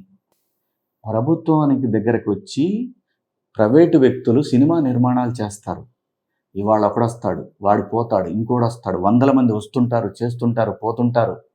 ఇది ఒక నిరంతర ప్రక్రియ. కానీ ఆ పరిశ్రమ అనేది ప్రభుత్వానికి. కాబట్టి మీ దగ్గరికి వచ్చి టికెట్లు అడుగుతున్నాం. ఒక 100 రూపాయలు 50 రూపాయలు చిప్స్ ప్యాకెట్ 40 గ్రాములు చిప్స్ వేసేసి వాడు 100 రూపాయలు అని చెప్తున్నాడు. ఉంటున్నామా లేదా? అవును. వాడు ఏమైనా గవర్నమెంట్ పర్మిషన్ తీసుకుంటున్నాడు? 50 రూపాయలని తీసుకుంటున్నాడా? లేదు. ఒక చిప్స్ లేసిన చిప్స్ ప్యాకెట్ 50 రూపాయలు 100 రూపాయలు సైజు పెరిగితే, అవును, నేను టికెట్ నీ దగ్గర పెంచుకోవాలంటే పర్మిషన్ తీసుకుంటాను. ప్రభు నీది పరిశ్రమ. ఫస్ట్ నేను అన్ని గవర్నమెంట్లో చూశానండి, సినిమా వాళ్ళంటే ఏదో దొబ్బేయటానికి వస్తున్నారు అన్నట్టు చూస్తారు ప్రభుత్వాలు. ల్యాండ్లు వాట్ ద హెల్, దొంగలుగా చూస్తున్నారు. ఏ పరిశ్రమకి ఎన్ని వేల కోట్లు ఇచ్చారు మీరు? గూగుల్కి ఎంత ఇచ్చారు ఇక్కడ ల్యాండ్లు? ప్రైవేట్ రూపాయికి ఎకరం జిఎంఆర్కి 5,000 ఎకరాలు ఇచ్చారు ఇక్కడ. పార్కింగ్ పెట్టుకోవాలని డబ్బులు ఫీజు చేయాలి నేను, ప్రజల సొమ్ముది. పార్కింగ్కి దాంట్లో కొత్తగా వచ్చేదేం లేదు, పోయేదేం లేదు. 350 ఉన్నది ఈ సంవత్సరం, గత సంవత్సరం నుంచి ఫస్ట్లో 350 రూపాయలు ఉండేది రోజంతా పెట్టుకుంది. వాళ్ళు 700 డబుల్ ది రేట్ పెంచి ప్రభుత్వం పర్మిషన్ అవసరం. ఇక్కడ సినిమా వాళ్ళు ఏం చేసినా గవర్నమెంట్ పర్మిషన్ తీసుకోవాలి. ఎందుకంటే పరిశ్రమ నీది, పరిశ్రమ ప్రభుత్వాన్ని బాస్. బట్ ప్రభుత్వాలు అంత కన్సర్న్ గా ఉన్నాయంటే సినిమా ఇండస్ట్రీ తెలియదు ఎందుకో మరి. నాకు ఆ సూత్రం ఏంటో తెలియలేదు. ఆ వ్యత్యాసం ఎందుకన్నా నాకు అర్థం కాలేదు. ఇప్పుడు వెళ్ళలేదు అని అనుకుంటారు వీళ్ళు, వెళ్తే మీరేం చేస్తున్నారు? ఎన్ని సంవత్సరాలైంది? 10 సంవత్సరాలైంది ఆంధ్రప్రదేశ్ ఏర్పడి. అవును. మీరు ప్రభుత్వం పరిశ్రమ తాలూకు ఏం చేశారు మీరు? ఏ ప్రభుత్వం ఉన్నా హైదరాబాద్కి బ్రాండ్ ఎలా క్రియేట్ అయింది? మీరు తీసుకొచ్చిన సాఫ్ట్వేర్ కంపెనీలకి పరిశ్రమ తోడయ్యి, నైట్ లైఫ్ స్టార్ట్ అయ్యి, క్లబ్బింగ్ పబ్బింగ్ స్టార్ట్ అయ్యి, అలా ఒక చిత్ర పరిశ్రమ. హైదరాబాద్లో ఐఫా అవార్డ్స్, హైదరాబాద్లో ఆ అవార్డ్స్, హైదరాబాద్లో ఈ అవార్డ్స్. ఏది బ్రాండ్ అయింది ఇప్పుడు? ఇంటర్నేషనల్ చిల్డ్రన్ ఫిల్మ్ ఫెస్టివల్స్ ఎలా? ఒకటి కాదు కదా. ఎలా? Cinema has more contribution. ఎందుకంటే అది గ్లామర్ ఫీల్డ్ బాస్. విశ్వసుందరి బ్రహ్మాండంగా నడిపించాడు మొన్న రేవంత్ రెడ్డి గారు. అవును. ఎంత ఓడిపడికి తెలిసింది. మరి మీరు బాబు గారికి చెప్పకూడదా? మీరు అంత దగ్గర మనిషి ఆయన. నేను అనేది మనం చెప్పాల్సిన అవసరం లేదు, వారికి తెలియదా? పైగా సినిమా కల్లుడు ఆయన. రామారావు గారు అల్లుడు కదా ఆయనకి మనం చెప్పేది సినిమా పరిశ్రమ అల్లుడు సాక్షాత్తు మన మన బావగారు బాలయ్య బాబుకి బాలయ్య బాబు గారు ఇప్పుడు మాకు ఎమ్మెల్యే ఇక్కడ ఆంధ్రప్రదేశ్ లో. అవును, దాని అన్నిటికీ పైగా సినిమాకి మనవడు లోకేష్ బాబు మనోడు, అక్కడేమో deputy CM power star Kalyan Babu power star. నేను అనేది ఎందుకంటే అండి ఇది ఉండటం వల్ల సిటీ డెవలప్ అవుద్ది. అక్కడ నేను వచ్చినప్పుడు హైదరాబాద్ ఫిలిం నగర్లో 2,000 రూపాయల సైట్ గజం, ఒకటే చిన్న రోడ్డు ఉండేది, 20 ఫీట్ రోడ్డు. మోహన్ బాబు గారి ఇంటికాడి నుంచి కింద ఏసీఎస్ దాకా 20 ఫీట్ రోడ్డు, 2,000 రూపాయలు ఉంది ఆ రోజు. ఎప్పుడైతే పరిశ్రమ తరలి వచ్చిందో హైదరాబాద్కి, అసలు ఎంత స్పీడ్గా గ్రో అయినాయి అనుకుంటున్నారు ఈ ప్రాంతాలు. మనం కళ్ళెదురు చూసాం. క్లబ్బింగ్ పబ్బింగ్ స్టార్ట్ అవ్వగానే ఎప్పుడైతే బాబు గారు ఈ ఐటీని అందిపుచ్చుకున్నారో, చిత్ర పరిశ్రమ కూడా అదే టైంకి రావటం, అగ్నికి ఆజ్యం పోసినట్టే ఎక్స్ప్లోజన్. అది నేను అంటున్నాను, చిన్న చూపు చూడొద్దు. నేను కలిసినప్పుడు కూడా ఇదే చెప్తున్నాను వాళ్ళకి, అంటే ఇలా చెప్పలేదు. అదేలేదు, పరిశ్రమ అండి అవసరం అండి ప్రాంతానికి. ఇప్పుడు వరిసే ఎందుకు వెనకబడింది? పరిశ్రమ లేదు. సినిమా పరిశ్రమ ఎక్కడ ఉందో అక్కడ అది ఫ్లరిష్ అవుద్ది. ఎందుకు? గ్లామర్ మోర్ ఎంప్లాయ్మెంట్ క్రియేట్ అవుద్ది. ఇప్పుడు RRR సినిమాకి ఎంతమంది పనిచేశారు జూనియర్స్, అసలు బాహుబలికి ఎంతమంది పనిచేశారు? అవును, ఇలా ఒక పెద్ద సినిమా, ఒక 50 కోట్ల సినిమా అనుకుంటే ఎన్ని వేల మందికి జాబ్ దొరికింటారు. అదే డిజార్గనైజ్డ్ ఇండస్ట్రీలా కనిపిస్తుంది, కానీ ఇది ఆర్గనైజ్డ్ ఎంప్లాయ్మెంట్, అసంఘటిత రంగం అంటారు. అసంఘటిత రంగం. అసలు మీరు ఇందాక మనం అనుకున్నట్టుగా సినిమా పరిశ్రమకు అల్లుడు చంద్రబాబు గారు, సినిమా పరిశ్రమకు బావగారు బాలకృష్ణ గారు, మనవడు లోకేష్ గారు, పవర్ స్టార్ పవన్ కళ్యాణ్ గారు, అంత కాంబినేషన్ అక్కడ ఉన్నప్పుడు ఎక్కడ ఈ గ్యాప్? దాని మీద ఒక కొంత అండి వీళ్ళు మరి వెనక్కి ముందుకు లాగే మనుషులు కూడా ఉండొచ్చు. కొంత పరిశ్రమలో కూడా కొంత భయపడుతూ, మామో మనం పోతే మనం దేనికి పోతున్నాం, ఆ భయం క్రియేట్ చేశారు. మొదటి నుంచి అది క్రియేట్ అయి ఉంది. వీళ్ళు అక్కడ పోతే వైజాగ్లో స్థలాలు అడుగుతారు, ఇక్కడ అమరావతి వస్తే కియాకి ఏమన్నా మన చుట్టమా, లేదంటే తీసేసామన్నా మన చుట్టమా? కాదు కదా, వాళ్ళు కంట్రిబ్యూట్ చేస్తున్నారు ఎంప్లాయ్మెంట్. సినిమా కూడా అలాంటిది, అది మీది, మీ పరిశ్రమ. Andhra Pradesh AP cinema industry film development corporation. ఇప్పటికే కాదండి, ఒక పెయింట్స్ కంపెనీ వచ్చింది నిన్న కాక మొన్న. రోజు వస్తున్నాయిలేండి కంపెనీలు. ఆ విషయంలో బ్రాండ్ బాబు గారు, ఆయన్ని కొట్టేవాళ్ళు లేరు, ఉండరు కూడా. వాళ్ళకి ల్యాండ్స్ ఇస్తున్నాం కదా, ఇస్తేనే కదా పరిశ్రమ వచ్చేది. అంటే మీరు అనేది స్టూడియోలకి వాటి ప్రజలు ఇచ్చిందే కదా. కానీ ఇప్పుడు ఎవరు వెళ్తారు అమరావతి మీద? వాళ్ళు అలాంటి అభాండాలు వేసి మాట్లాడుతున్నారు, వేశ్యలు అక్కడ వేస్తారండి. ఏమవుతాయి? అమరావతి అనేది ఆకాశం, మాట్లాడేవాళ్ళు ఉమ్మి లాంటి వాళ్ళు, మొహం మీద పడుతుంది. That's all. వాటికి ఇంపార్టెన్స్ ఇవ్వకూడదు అసలు. ఆ దృష్టిలో ఫస్ట్ థింగ్ అంత మాట అన్న తర్వాత ఇవ్వకుండా, అందుకే కదా గవర్నమెంట్ కూడా అంత సీరియస్ గా తీసుకుంది. వాళ్ళు ఐడెంటిటీ కోసం ట్రై చేస్తున్నారు, మీరు ఎందుకు డిఫెన్స్ ఆడుతున్నారు? మీరు చాలా సింపుల్ గా చెప్పారు దాని మీద అనిపిస్తుంది. చిన్న విషయం సార్, నా దృష్టిలో చిన్న విషయం. ఇప్పుడు చంద్రబాబు మన రేవంత్ రెడ్డి గారు గవర్నమెంట్ లోకి రాగానే దిల్రాజు గారిని ఎఫ్డీసీ చైర్మన్ చేశారు, వెంటనే అవార్డులు కూడా ప్రకటించారు, అయిపోయింది ఆ కార్యక్రమం కూడా. ఇప్పుడు అక్కడ ఇంకా ఎఫ్డీసీ చైర్మన్ పోస్టే ఫుల్ అవ్వలేదు, అవార్డ్స్కి సంబంధించి ఏ రకమైన మూమెంట్ కూడా రాలేదు. ఏదో మన దిల్రాజు గారు కలిసారన్నది ఒక మాట తప్పితే, మీరు ఎఫ్డీసీ చైర్మన్ అవ్వడానికి అవకాశం ఉందని కూడా వినిపిస్తున్నది. నాకు తెలియదండి ఆ విషయం. నాకు ఇవన్నీ కాదు, నాకు కావాల్సింది అక్కడ కూడా పరిశ్రమ ఉండాలా, అక్కడ టాలెంట్ ఉంది, అక్కడ పిల్లలకి లోకల్ వాళ్ళకి కూడా ఉపయోగపడాలి. మాకేం ప్రాబ్లం లేదు, మేము ఎక్కడ ఉన్నాం, మమ్మల్ని బాగా చూసుకుంటున్నారు, తెలంగాణ గవర్నమెంట్ బాగా చూస్తుంది, తెలంగాణ ప్రజలు ఆదరిస్తున్నారు. ఈ గడ్డకి మేము ఎప్పటికీ రుణపడి ఉంటాం, అందులో అనుమానం లేదు. అదే కానీ నేను పుట్టిన నా ప్రాంతంలో మాత్రం రాబోయే తరాలకు అన్యాయం జరుగుతుంది, అది నేను ఒప్పుకోలేను, అది మాట్లాడతాను. మాట్లాడటం అంటే ఫైట్ చేయటం కాదండి. వెళ్ళి సంప్రదించడం, ఖచ్చితంగా షేర్ ఈ చేసుకోవడం. మధ్యనే నేను అపాయింట్మెంట్ కూడా అడిగాను. బహుశా ఈ వారం, ఈ ఆదివారం అయిపోయింది, నెక్స్ట్ ఆదివారం ఎప్పుడో పిలుస్తారు అనుకుంటున్నా. నేను అడిగేది ఇదే. ఎవరిని కలవబోతున్నారు సార్? చంద్రబాబు గారినా, లోకేష్ గారినా, ఇద్దరిని అడిగాను. పవన్ కళ్యాణ్ గారినా? ఇద్దరిని అడిగాను, లోకేష్ బాబుని, చంద్రబాబుని అడిగాను. అంటే నేను నా కోసం అడగట్లేదు సార్. నేను అమ్మ తోడు, నేను నిత్యం నిద్రలో కూడా కలవరించే వెంకటేశ్వర స్వామి సాక్షిగా ఆ ప్రాంతంలో పిల్లలకి టాలెంట్ ఉంది, దాన్ని తీయాల్సిన బాధ్యత మీకు ఉంది, దాన్ని భుజాన వేసుకోవాల్సిన బాధ్యత ప్రభుత్వానికి ఉంది ఖచ్చితంగా. ఇప్పుడు మీకు మీలో ఇంత భావోద్వేగం ఉంది, ఒక కన్సర్న్ ఉంది, ఒక కమిట్మెంట్ ఉంది, ఇవన్నీ ఉన్నాయి కదా. మీరు ఓకే, సినిమా ఇండస్ట్రీలో మీరు బిజీగా ఉన్నారు, 12 ఏళ్ళు దాదాపు ప్రజా ఉద్యమంలో ఉన్నారు, ఈ సెపరేట్ రాష్ట్రాలు విడిపోతున్న టైంలో మీరు రాజకీయమైన పాత్రను పోషించడానికి ఎందుకు ట్రై చేయట్లేదండి? అది మన Is there any specific reason? ఎక్కడో అమెరికాలో ఉన్న వ్యక్తులు ఇక్కడికి వచ్చి కేంద్ర మంత్రి కూడా అయ్యాడు ఆయన, మన పలానా కంసాని గారు. వెబ్సైట్ అది రాసిపెట్టి ఉండాలి సార్, అది నేను బలంగా నమ్ముతా. Is doing good, is doing fantastic. At least తను చూసిన ప్రపంచంలో నుంచి ఎంతో కొంత జ్ఞానాన్ని ఈ ప్రాంతానికి ఇవ్వడానికి అతను ప్రయత్నం చేస్తున్నాడు. అవును, మరి మీరు అదే నేను అంటున్నాను. నేను అనేది అది ఉండాలి, ఆ యోగం ఉండాలి. నాకు బలంగా నమ్మకం, అది వచ్చినప్పుడు అదే వస్తుంది. అదేలేండి, మీరు సినిమా అంటే కూడా అలాగే ఉన్నారు. అదే నేను సినిమాలు కూడా నేను అనుకోలేదు, ఎవరు వస్తారని నేను అనుకోలేదు. మళ్ళీ అయిపోయిన శివాజీ, పడిపోయిన శివాజీ, కనుమరుగైన శివాజీ మళ్ళీ వస్తారని ఎవరు అనుకోడు. ఏంటో మాయ, అలా అలా అలా అలా వచ్చేసి మళ్ళీ రోజు షూటింగ్ చేసే అంత బిజీకి వచ్చేసింది. రోజు షూటింగ్ కాదు, అసలు కోర్టు సినిమా రిలీజ్ అయిన తర్వాత మీరు ఇప్పటి వరకు దొరకనంత బిజీగా ఉన్నారు. అదే సార్, ఎప్పుడు అలాగే మనకు అది రాసి పెట్టుంటే అదే వస్తుంది. సో మీ భావి కార్యాచరణల గురించి మీరు మాట్లాడాలంటే ఇంతేనా?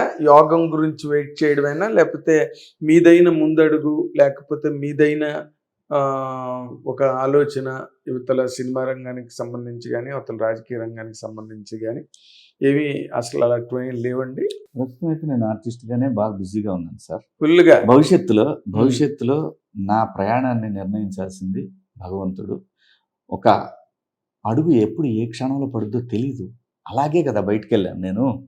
ఇప్పుడైతే పాలెం బస్సు ఆ దుర్ఘటన జరిగినప్పుడు నాలో ఏదో తెలియని ఒక ఆవేదన, అలా అలా అలా అలా అలా అలా అలా ఇది విడిపోయిన తర్వాత నేను అలా అలా వెళ్ళటం, ఇవన్నీ డాట్స్ లాగా కనిపిస్తుంది. అవును, కలితో బొమ్మ. మీ పేరే పాలెం శివాజీ అయిపోయింది. మరి అటువంటి పరిస్థితి ఏమో రేపు నాకు ఉంటుంది లోపల. నేను పార్లమెంట్లో నిలబడి మాట్లాడాలి, అసెంబ్లీలో కూర్చొని గట్టిగా అరవాలి అని ఉంటుంది, ప్రతివాడికి ఉంటుంది. ప్రజల గురించి, సమాజం గురించి ఇంట్రెస్ట్ ఉన్నప్పుడు మాట్లాడకూడదని ఎవడుకుంటుంది? అందరికీ ఉంటుంది. మామూలు అప్పుడే మీరు అంత ఫైట్ చేసినప్పుడు అదే ఒక ప్లాట్ఫామ్ మీద నేనైతే బలంగా నమ్ముతాను సార్. మనం వెళుతూ ఏది తీసుకోవట్లేదు. ఈ జ్ఞానం రాజకీయ నాయకులకు ఎందుకు పెట్టట్లేదు భగవంతుడని మాత్రం ప్రశ్నిస్తా. ఇంత వేదాంత వేదాంతం ఏంటి సార్? ప్రాక్టికల్ నిజం ఇది వేదాంతం కాదు సార్. నేను అదే అంటున్నాను. ఎవడు కూడా, ఏ మనిషి కూడా ఊరికే టీవీల ముందు, కెమెరాల ముందు, లేదంటే ఎక్కడన్నా ఒక పెద్ద పిలిచి వీళ్ళని పెద్దలుగా పిలిచి మాట్లాడిస్తుంటారు. మాట్లాడేటప్పుడు మాట్లాడటం కాదు. నిజం నీకు తెలీదు, ఈ డబ్బు అంతా ఏమవుతుంది, ఇదంతా ఎవరిది? ఈ తరాల బిడ్డలది, రాబోయే తరాలది. అవును, ఇవాళ మీరు ఉచితాలు ఇస్తున్నారు. సరే, మా బాబు గారి గురించే మాట్లాడతాను నేను. మా బాబు గారు సూపర్ 6 అని ఇచ్చారు కదా. మా బాబు గారు మళ్ళీ చెప్తున్నా, నేను ఆ పార్టీ కాకపోయినా మా బాబు గారు నేను అందుకే మాట్లాడుతాను. ఆయన సపోర్ట్ చేసి ఆయన నమ్మాను కాబట్టి చెప్తున్నా. సూపర్ 6 అని ఇచ్చారు. వెంటనే అడిగారు, లేకపోతున్నాడు, అయిపోయింది, అది ఇది రేవంత్ రెడ్డి గారు ఏదో చేస్తున్నాడు, రేవంత్ రెడ్డి గారు ఇతనికి తెలియకుండా అని మనవాడు జర్నలిస్ట్ మిత్రుడు ఇతను భజన చేస్తుంటాడు. అక్కడ అటు ఇటు నేను అసలు నెట్రల్ అన్నట్టు చేస్తుంటాడు ఆ కుర్రాడు. అది ఓకే, ఎక్కడ తెచ్చిస్తాడు? వెంటనే సర్దుబాటు జరగాలి కదా. తల్లికి వందనం ఇచ్చాడు కదా. ఒకటి కుటుంబంలో 12 మంది ఉంటే 1,60,000 ఎంతమంది వచ్చింది. రేపు పొద్దున ఆగస్టు 15కి ఫ్రీ బస్సు, అలాగే రైతులకు కానీ ఇవన్నీ చేస్తున్నారు. జరుగుతున్నాయి ప్రాసెస్ కదా. నేనేమంటానంటే, బాబు గారు మీరు ఇస్తున్నారు, ఇచ్చేటప్పుడు ఒక చిన్న కండిషన్ అన్న పెట్టాలి కదా. మీరు ఖచ్చితంగా మీ ఇంట్లో, మీ బజార్లో, మీ వాకిటి ముందు ఒక చెట్టు కంపల్సరీ 5 సంవత్సరాల్లో బతికితేనే కంటిన్యూస్గా నేను మీకు ఆ డబ్బు ఇస్తాను. కాలేజెస్కి మీరు పిల్లలకి ఫీజులు కడుతున్నారు కదా ఇంజనీరింగ్ కాలేజీల్లో, మీరు ఆ కంపెనీలకి చెప్పాలి కదా, అయ్యా ఖచ్చితంగా క్వాలిటీ ఎడ్యుకేషన్ కావాలి నాకు. ఏంటి వీళ్ళు రీసెర్చ్ యూనిట్లు క్రియేట్ చేయాలి, వాడు ఖచ్చితంగా ప్రతి సబ్జెక్టు ఫస్ట్ సంవత్సరమే పాస్ అవ్వాలి, అయితేనే అన్ని సబ్జెక్టులు అయితేనే నేను నెక్స్ట్ ఇయర్ ఇస్తాను నీకు. ఏమైపోతుంది? మీరు ఇచ్చేస్తున్నారు, మీరు మాట ఇచ్చారు కాబట్టి. Where is the result? డ్వాక్రా మహిళలకు ఇచ్చారు, అవి వస్తున్నాయి. వాళ్ళు ఏదో పనిచేసి ఒక గ్రూప్గా, అవును, దేశంలోనే మొట్టమొదటిసారి తెచ్చినటువంటి మహానుభావుడు ఆయన. అవును. నేను అంటున్నాను, ఇచ్చేటప్పుడు ఖచ్చితంగా మీరు వాళ్ళకి కండిషన్స్ అప్లై పెట్టాల్సిందే. కనీసం ఇలాంటి ఇష్యూస్ నైనా మీరు పబ్లిక్ డిబేట్, పబ్లిక్ ఫోరం మీదకి తీసుకొచ్చి, ఇప్పుడు ఓకే మన ఇంటర్ ద్వారా తెలుస్తుంది, కదా. అది బాగుంది. కానీ మీరు ఇంకా దీన్ని ఒక కాలేజెస్ ఇష్టం వచ్చినట్టు తుక్కుగా అసలు నాలెడ్జ్ లేకుండా బయటకు వస్తున్నారు, స్కిల్ లేకుండా బయటకు వస్తున్నారు, స్విగ్గీ జొమాటోలో పనిచేసుకుంటున్నారు. కరెక్ట్. ఖచ్చితంగా పెట్టాలి. మీరు 100% అసెంబ్లీలో ప్రాతినిధ్యం వహించాల్సిన మనిషి సార్. నేననేది ఈ జనరేషను నెక్స్ట్ జనరేషన్ దోచుకుంటున్నాయి, నెక్స్ట్ జనరేషన్ పొల్యూషన్ అందిస్తున్నాయి, రాజకీయాల కోసం నీటి గొడవలు పెట్టుకుంటున్నారు. అదొకటి జరుగుతుంది కదా, వాటర్ మీద ఇష్యూ జరుగుతుంది. ఫైట్ చేయాలి కదా ఆంధ్రప్రదేశ్ రాజకీయ నాయకులు అందరూ కూడా. మరి పైనుంచి మురికి వస్తుంది, ఏం చేయాలి? మేము మురికినంతా మేము తీసుకోవాలా? మురికి రాకుండా చేయగలవా? పైన ఉన్న రాష్ట్రాలు చేయలేవు కదా. డ్రైనేజ్ ఎక్కడ రావాలా? ఇక్కడికి దొర్లుకొని మళ్ళీ కృష్ణా నదిలోకే రావాలా? అంతే. ఆ నీళ్లు మేము తాగాలి అని అడగాలి కదా రాజకీయ నాయకులు. నేను అడగట్లా, వాళ్ళని అడగమంటున్నాను. ఎందుకంటే ఓట్లేసాం కాబట్టి. నేను ఓటేసా కదా, అడగాలి కదా వాళ్ళు. కొండలు కొట్టేస్తున్నారు మన కళ్ళ ముందు. మనం చూసిన కొండలు ఒక సంవత్సరం తర్వాత కనపట్ల. మేఘాలకి కొండలు అవసరం చాలా, లేకపోతే వర్షపాతం ఉండదు కదా. ఇప్పుడున్న పిల్లలకి ప్రాబ్లం లేదు, వాళ్ళకి పుట్టబోయే పిల్లలకి ప్రాబ్లం అనే విషయాన్ని గ్రహించలేకపోతున్నారు. అమ్మ తోడండి, స్వామివారి సాక్షిగా నేను నెక్స్ట్ తరాల కోసమే మాట్లాడుతున్నాను, నా కోసం మాట్లాడలేదు. ఎందుకంటే మనం పోతాం, మనం పోయిన తర్వాత ఎవరుంటారు ఈ భూమి మీద? తరాలు కదా ఉండేది. మీరు ఊహించండి, స్వాతంత్రం వచ్చిన తర్వాత ఈ దేశంలో ఎన్నెన్ని పెద్ద సంస్థలు వచ్చినాయండి. అవును. నెహ్రూ గారు ఆధునిక దేవాలయాలు నిర్మించారు. ఆధునిక దేవాలయం నాగార్జున సాగర్ ఆధునిక దేవాలయం అని. అవును. శ్రీశైలం డ్యాములు కట్టారు. నీటిపారుదల రంగాన్ని స్థిరీకరించారు వాళ్ళు. అన్ని జనరేషన్ మనం ఏమిస్తున్నాం? మనము రేపు తరాలకి ఏమి ఇవ్వబోతున్నాము? అదే వాళ్ళు అన్ని ఇచ్చారు కదా, ఇప్పుడు మనం ఏమిస్తున్నాము? మంచి థాట్ అండి. మనం ఏమిస్తున్నాం? నవరత్నాలు అనే కంపెనీలు ఇచ్చింది ఆ రోజున్నటువంటి ఆ జనరేషన్స్ మనకు భారతదేశానికి. బిహెచ్ఎల్, అవును, బెల్ ఎలక్ట్రానిక్స్ రంగాన్ని అద్భుతంగా డెవలప్ చేశాం. రాజీవ్ గాంధీ గారి హయాంలో మీకు కంప్యూటర్ యుగం మొదలైంది భారతదేశంలో. దాన్ని ఆంధ్రప్రదేశ్లో అందిపుచ్చుకున్నాడు చంద్రబాబు నాయుడు గారు. ఈరోజు క్వాంటమ్ వ్యాలీ చూడండి, అది మ్యాజిక్ చేస్తుంది, అది కూడా ఫ్యూచర్. అవును. నేను అంటున్నాను, బాబు గారు లాంటి వ్యక్తి చేయగలరు ఇవన్నీ. అందుకే నేను మీ ద్వారా తెలియజేస్తుంది అదే, అయ్యా మనం డబ్బులు ఇస్తున్నారు, మీరు ప్రతి ఇంట్లో కంపల్సరీ చెట్టు పెరగాల్సిందే, ప్రతి వీధిలో చెట్లు పెరగాల్సిందే. ఆ బాధ్యత నాకు తీసుకోవాలా. డ్వాక్రా గ్రూపులకు కూడా ఇది ఇవ్వాలా. ఎందుకంటే మహిళలు, అమ్మలు, వాళ్ళు బంగారంలాగా పెంచుతారు మొక్కల్ని. హౌస్ కీపింగ్ వాళ్ళదే కదా. అంటే అది when it becomes a tradition, ఇంకా ఉమెన్ జెంట్ అని తేడా అలా కదండి. వాళ్ళు ఏంటంటే సంఘాలు కదా, సంఘాలు ఒక ఆదివారం తీసుకుని వాళ్ళందరూ చేయొచ్చు సరదాగా, కంబైన్డ్ ప్రాజెక్ట్ లా చేసుకోవాలి కదా ఈ ఊరు. అలాగే మీరు పల్లెటూరులోకి పోతే బరిగొడ్లు రోడ్డు మీదనే కట్టేస్తున్నారు, సిమెంట్ రోడ్ల మీద మంచాలు వేస్తున్నారు. పల్లెకి కూడా ఒక మంచి బ్యూటిఫుల్ వాతావరణం రావాలి కదా. అడ్డదిడ్డంగా ఉంటాయి, ట్రాక్టర్లు రోడ్డు మీద వదిలేస్తారు. ఒక ప్రభుత్వం అంటే వ్యవస్థని గాడిలో పెట్టేటటువంటి ఒక ఉన్నత వ్యవస్థ. అది గాడిలో పెట్టి ఒక మెకానిజం అండి, ఒక మెకానిజం. ఆ మెకానిజాన్ని జస్ట్ అందరి మీద వదిలేయకూడదు కదా, అంటే రివ్యూ జరగాలి కదా. ఎపీజ్మెంట్ ఆఫ్ పీపుల్ అన్నదే ప్రతి గవర్నమెంట్ అడాప్ట్ చేసుకుంటున్నారు సార్. అంటే ప్రజల్ని ఏ విధంగా లాలించాలి, ప్రజల్ని ఏ విధంగా బుజ్జగించాలి, సముదాయించాలి, అనునయించాలి, దీని మీదే కాన్సన్ట్రేషన్ ఎవ్రీ గవర్నమెంట్ వెదర్ చాలా బాధేస్తుంది, చాలా బాధేస్తుంది. అమ్మతోడు అదేలేండి. నేను నా నా పూర్తి నిజంగా భగవంతుడు నాకు, నేను నిజంగా కోరుకుంటుంటాను కూడా, పూర్తిగా ప్రకృతికి అంకితం అయిపోయే అవకాశం ఉంది నాకు. జనరేషన్ని కదిలించే అవకాశం ఉంది నేను కోరుకుంటాను. అదొక ఇప్పుడు మీలాంటి వాళ్ళు ఇప్పుడు పవన్ కళ్యాణ్ గారు రాజకీయాల్లోకి వెళ్ళి ఒక ప్రభుత్వ హోదాలో ఒక అధికారంలో ఉన్నారు కాబట్టి ఈ రోజున రైతులకు విపరీతంగా సౌకర్యం కలుగుతున్నారు సార్ అక్కడ. ఎందుకంటే వెంటనే వాళ్ళకి కావాల్సిన డబ్బులు బట్వాడు అవడం కానీ వాళ్ళ మీద ఒక కేర్ డెవలప్ అయింది. అండ్ చంద్రబాబు నాయుడు గారికి కూడా అపారమైన అనుభవం కానివ్వండి, లేకపోతే చాలా లాంగ్ స్టాండింగ్ సింపుల్ సార్ అన్నీ ఉన్నాయి కాబట్టి జరుగుతున్నాయి. మీలాంటి వాళ్ళు కూడా వెళ్ళారు అనుకోండి, సో ఒక cumulative benefit for the public. ఏమవుద్దంటే అండి నాగేంద్ర గారు, మనం వెళ్ళాలని ప్రయత్నాలు చేసిన ప్రతి వ్యవస్థలోనూ కూడా స్పీడ్ బ్రేకర్లు ఉంటాయి. మీకు స్పీడ్ బ్రేకర్లు ఏంటండి? నాకేంటి సార్, నాళ్ళు ఉద్యమంలో పాల్గొన్న వ్యక్తి అలా కాదు. సినిమాలు ఇప్పుడు ఏం స్పీడ్ బ్రేకర్లు అని చెప్తాను. నా సమస్య అది. నేను అక్కడ పోయి వారి కోసం ఎవరైనా సరే అక్కడ పోయి గంటల తరబడి వెయిట్ చేయాలంటే చేయలేము. ఎంబ్రాసింగ్ ఉంటుంది. అంతసేపు ఒక పొద్దున్న సాయంత్రం దాకా వాళ్ళకి రకరకాల అపాయింట్మెంట్లు ఉంటాయి.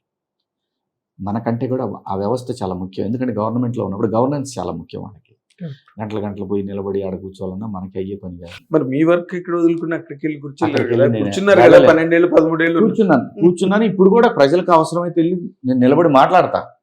నా సినిమాలు వదులుకోకుండా నేను మాట్లాడగలను. నేను చచ్చిపోయేలోపు ఆంధ్రప్రదేశ్లో పరిశ్రమను చూడాలి సార్. అంత స్వీపింగ్ స్టేట్మెంట్ ఇచ్చారు. మీరేమో మీరు వెళ్ళి కలవడానికో లేకపోతే మీరు వెళ్ళి పాల్గొనడానికో మీకే స్పీడ్ బ్రేకర్లు అంటున్నారు. ఇవన్నీ ఉంటాయి సార్, ఉండకుండా ఎక్కడ ఉంటాయి. దాన్ని ఓవర్కమ్ నేను అనేది మనం సినిమాల్లో చూసాం. కృష్ణుడిని కలవటానికి సత్యభామ కూడా అపాయింట్మెంట్ అవసరం అయ్యేది, రుక్మిణికి అపాయింట్మెంట్ అవసరం. అవును. సో మధ్యలో ద్వారపాలకులు ఉంటారు, రకరకాలు ఉంటాయి సార్. అది మనం తీసేయలేదు. అది ఎవరు ఉంటారన్నారు? ద్వారపాలకులు ఉంటారు. ద్వారపాలకులు అంటే ఇప్పుడు ఎక్కువగా ద్వారపాలకులు ఎక్కువ ఉంటున్నారని వింటున్నాము. అది కూడా తప్పేం కాదు. అది తప్పని నేను అనుకోను.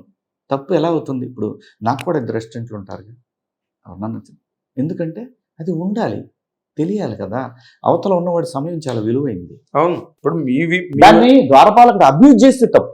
అయితే ఇప్పుడు అబ్యూజ్ అవుతున్నది అంటారా, ఏమవుతున్నది అంటారా? ఈ ప్రభుత్వం ఏం లేదులేండి, ఆ ప్రాబ్లం ఏం లేదు. వస్తే నేను ఒకవేళ అలాంటి ద్వారపాలకుడు ఉన్నాడు అని నా దృష్టికి వస్తే మాత్రం చెప్పటంలో వెనకాడను. ప్రజలకి చెప్తాను, బాబు గారికి చెప్తాను. నాకు పోయేది, మీకు పోయేది ఉంది. పోగొట్టుకున్నది ఇప్పుడు పోగొట్టుకున్నారు. ఇప్పుడు మళ్ళీ కొత్తగా సినిమా ఇండస్ట్రీ నేనంటే రాజకీయాలు మీకే లేదు. జీవితం పూర్తిగా తెలుసుకున్నవాడిని నేను. అదేంటున్నా ఈ రోజునైనా సరే నేను రబ్బర్ చెప్పులు వేసుకున్నా, చెప్పులు లేకుండా నడవగలను. నాకు ఆ ప్రాబ్లం ఏం లేదు. మీరు అన్ని నేర్పింది. నాకు జీవితం అన్ని నేర్పింది కాబట్టి నాకు అలాగని చెప్పి అహంకారంతో పోయి కూడా నేను మాట్లాడాలి అంత మనిషిని కూడా కాదు నేను. కానీ ఎక్కడో మీలోని తెలియని ఒక ఎలిమెంట్ ఆఫ్ డిస్సాటిస్ఫాక్షన్, అసంతృప్తి అన్నది మీ మాటలో కొంచెం ధ్వనిస్తోంది శివాజీ గారు. దానికి ఎందుకంటే మీరు చాలా ఉన్నాయి నాగేంద్ర గారు. ఇది సరిపోదు సమయం, మనకి సమయం ఇది వేయలేము, సరిపోదు. చాలా ఉన్నాయి, బయటకు వస్తాయి, అన్నీ వస్తాయి, ఖచ్చితంగా వస్తాయి. ఆంధ్రప్రదేశ్లో కూడా పరిశ్రమ కావాలి. Final call. అలా మీరు అన్నట్టు ఇందాక ఆ చైర్మన్ పదవి అయి పెద్ద నాకు, నేను కావాలంటే ఎమ్మెల్యేనే నేను గట్టిగా పట్టుబడతా, లేదా ఎంపీగానే పట్టుబడతా. అది నాకు దాని గురించి కాదు. నాకున్న బాధ ఒక చిన్న 2 ఎకరాల పొలం ఉన్న ఒక సామాన్య రైతు కుటుంబం నుంచి వచ్చినటువంటి, సామాన్య కాదు బిలో మిడిల్ క్లాస్ కుటుంబం నుంచి వచ్చిన శివాజీ ఒక నటుడిగా ఈ స్థాయికి వచ్చాడంటే, అలాంటి ఎకరం అరెకరం లేని వాళ్ళ పిల్లలు కూడా రావటానికి ఒక అవకాశం కల్పించాల్సిన బాధ్యత ప్రభుత్వానికి ఉంది. ఇది మాత్రం ఖచ్చితంగా జరగాల్సిందే. Correct sir. అద్భుతమైన లొకేషన్లు ఉన్నాయి.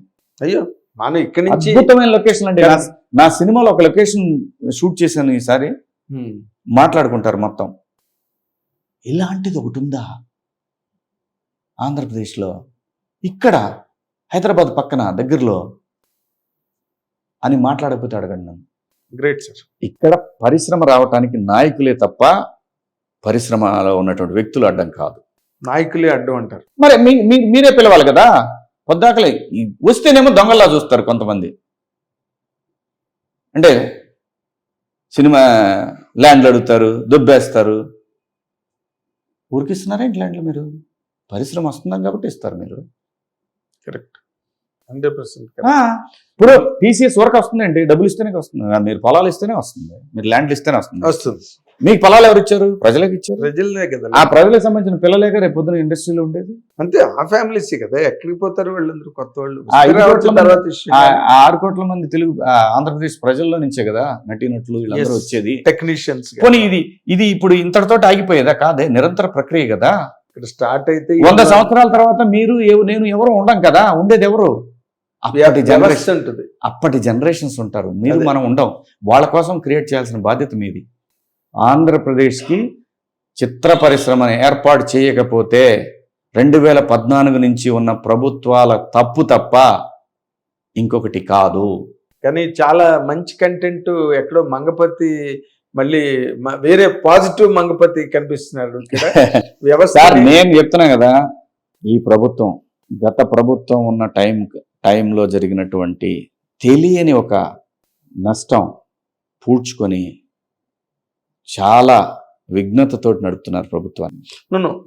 చాలా కాన్షియస్ గా, చాలా అటు బాబు గారు కానివ్వండి, కళ్యాణ్ బాబు కానివ్వండి, లోకేష్ బాబు కానివ్వండి, వాళ్ళు నిరంతరం పనిచేస్తున్నారు. There is no doubt. వాళ్ళ పనిని ఎలివేట్ చేసే పరిశ్రమను మర్చిపోతున్నారు. అది నా బాధ. మీ మాట మా హిట్ టీవీ ద్వారా 100% చంద్రబాబు నాయుడు గారికి, పవన్ కళ్యాణ్ గారికి, లోకేష్ గారికి అందరికి రీచ్ అవుతుందండి. అంటే మళ్ళీ ఇది అవార్డుల కోసమో దీనికోసం కాదండి. నేను మాట్లాడుతుంది క్లియర్ గా ఆంధ్రప్రదేశ్ లో ఉన్నటువంటి కళాకారులు, యువతకి పరిశ్రమ ఎస్టాబ్లిష్ చేయాల్సిన అవసరం, బాధ్యత ప్రభుత్వాన్ని. అంతే. అక్కడ లేకపోయినా మాకేం కాదు. మేము చక్కగా బంగారంలో షూటింగ్ చేస్తున్నాం. అదే కదా, ఎక్కడ షూటింగ్ ఉంటే అక్కడ కాదు కదా. కరెక్ట్. ఆ ప్రాంత బిడ్డలకు హక్కు ఉంది కదా. 100%. అదే మీరు చెప్పినవన్నీ కూడా వాళ్ళకి 100% మంచి మార్గదర్శకాలు, నిర్దేశకాలు కావాలని మా ఐటీ టీవీ తరఫున కోరుకుంటూ, మాత్రం పాజిటివ్ నేను పెట్టి మీరు వదిలేండి. నెగిటివ్ గా వద్దు. నేను ఎవరిని ప్రశ్నించటల్లా, రిక్వెస్ట్ చేస్తున్నాను అంతే.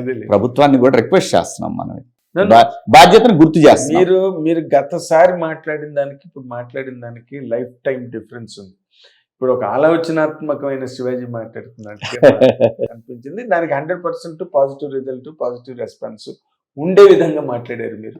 అంత సవ్యంగా, చక్కగా, సక్రమంగా మీ తాలూకు అభిప్రాయాన్ని, ఆలోచనని మా హిట్ టీవీ ద్వారా ప్రభుత్వం వరకు వెళ్ళేటట్టుగా దాన్ని మీరు సుగమం చేశారు. కాబట్టి దీనికి 100% పాజిటివ్ రిజల్ట్స్ ఉంటాయని నమ్ముతూ థ్యాంక్ యూ సో మచ్. అది మన ఎక్స్ప్లోజివ్ శివాజీ గారు ఈ రోజున అంటే మంగపతిలా కాకుండా మామూలుగా శివాజీ గారు లాగా మాట్లాడారు. ఆ శివాజీ గారు మాట్లాడడంలో కూడా చాలా లైట్ హార్టెడ్తో సీరియస్ ఇష్యూని చాలా డిస్కస్ చేసినందుకు మన తరఫున ఆయనకి థ్యాంక్స్ చెప్తున్నానండి. Thank you. Watch and enjoy hit TV app. ఇందులో short news, live news, entertainment shows, movies, digital magazines తో పాటు మీ జిల్లా వార్తలను కూడా ఫ్రీగా చూడొచ్చు. ఇంకెందుకు ఆలస్యం? వెంటనే హిట్ టీవీ యాప్ ని డౌన్లోడ్ చేసుకుని ఫ్రీగా ఎంటర్టైన్మెంట్ పొందండి. Hit TV app. Hit TV app. Please download hit TV app. Hit TV app ని ఫ్రీగా డౌన్లోడ్ చేసుకుని ఎంజాయ్ చేయండి. మీకు నచ్చిన ఎంటర్టైన్మెంట్ కోసం హిట్ టీవీ యాప్ ని ఫ్రీగా డౌన్లోడ్ చేసుకుని ఎంజాయ్ చేయండి. హిట్ టీవీ యాప్ ని డౌన్లోడ్ చేసుకుని ఆస్వాదించండి, ఆశీర్వదించండి. ఇంతమంది సెలబ్రిటీలు హిట్ టీవీ యాప్ ని డౌన్లోడ్ చేసుకోండి అని చెప్తున్నారంటే ఎంత మంచి యాప్ ఆలోచించండి. అమెరికా అమెరికా అమెరికా అమెరికాలో చదవాలనుకునే వాళ్ళకి విశ్వసనీయమైన పేరు మన శౌర్య కన్సల్టెన్సీ. UK లో 1 year masters, UK లో 1 year masters, 2 years work permit up to 5 years visa. Contact Saurya Consultancy. Contact 89851 89851.